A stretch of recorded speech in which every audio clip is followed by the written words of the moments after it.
Diogenes Searching for a Man လို့ခေါ်တဲ့ဒီဗဒီကားဆိုရင်1980ခုနှစ်ကဂျာမန်ပကြီးဆရာယောဟန်ဟိုင်းနရိဖန်တီးခဲ့တဲ့ပကြီးကားတစ်ချက်လေးဖြစ်ပါတယ်။ပကြီးကားထဲမှာတော့ဂရိတွေးကောပညာရှင်ကြီး Diogenes ဟာနေကင်းကြောင်တောင်ကြီးမှာမီးအိမ်ဆွဲပြီးတော့ခေါ်ရင်းမျိုးတစ်ခုလုံးကိုလဲလှယ်က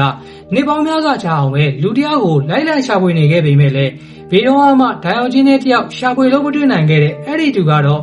ယနေ့ကခေတ်ကမ္ဘာမှာလည်းရွှေထက်တောင်ရှားပါလို့လာခဲ့ပြီဖြစ်တဲ့ရိုးသားတဲ့လူတစ်ယောက်ပဲဖြစ်ပါတယ်။